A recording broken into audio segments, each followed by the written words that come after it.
one of the interesting things that I love about storage, like when you take multifamily, when you're trying to identify an area where to lend, you're looking at MSA data, you're looking at zip code data, all that stuff, which is fairly broad reaching. When you're looking at storage, like you're not looking, I mean, that doesn't mean anything to you, right? You're more granular. So can you kind of talk to people about what you're looking at, how you identify an area that you would want to either build or take a development or not development, but a rehab on? Yeah, absolutely. And you hit the nail on the head there, Jonathan. So self-storage is a hyper-localized business.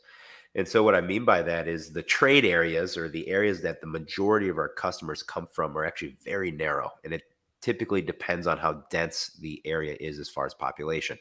So the type of adaptive reuse, or the type of value add deals that we like to buy, are typically in secondary and tertiary markets, which means that the trade area is anywhere between 3 to a 5 mile radius around the facility. And what we found is that 60 to 90% of our customers will come from inside that trade area.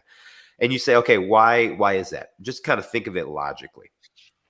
I'm a mother. I have 2 kids. I got to drop them off at school, got to go to work.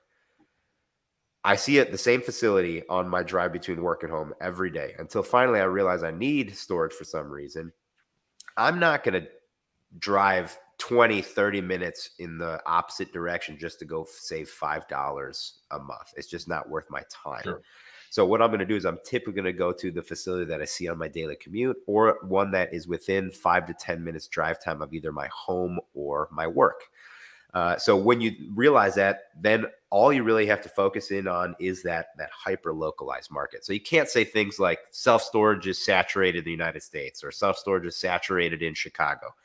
All you can say is, well, this 3 to 5 mile pocket may be saturated. Let's look 5 miles away and see if that pocket has a need for storage or is undersupplied. Yeah, I think that's one of the things that a lot of people don't understand, because I hear that all the time. Oh, storage units, storage facilities are saturated. It's like everyone's doing it, and it's like, yeah, a lot of people are doing it, but just for the point that you made, it's you can't say, oh, Charlotte has too many storage units. That's a useless piece of information.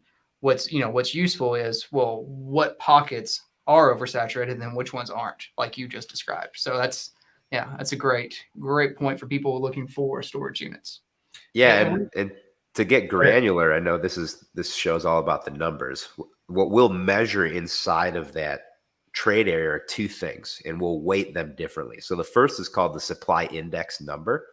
That is the total amount of net rentable square footage offered in that trade area divided by the per capita, or the number of people in that trade area.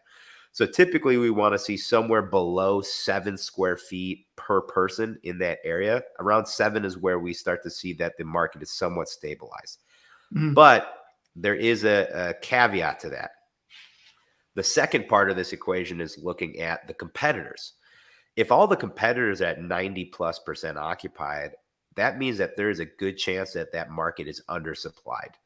So you can go into a market that is, say, growing extremely fast and find supply index numbers that are in the 10 or 11 or 12, like you see in Florida. I've been looking at deals down in Florida where the supply index is 18, 19, 20 square feet per person.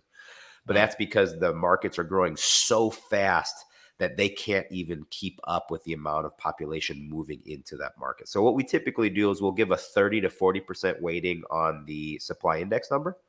And then we'll give a 60 to 70% rating on the competitor, what rates the competitor are charging, and then what their occupancy is.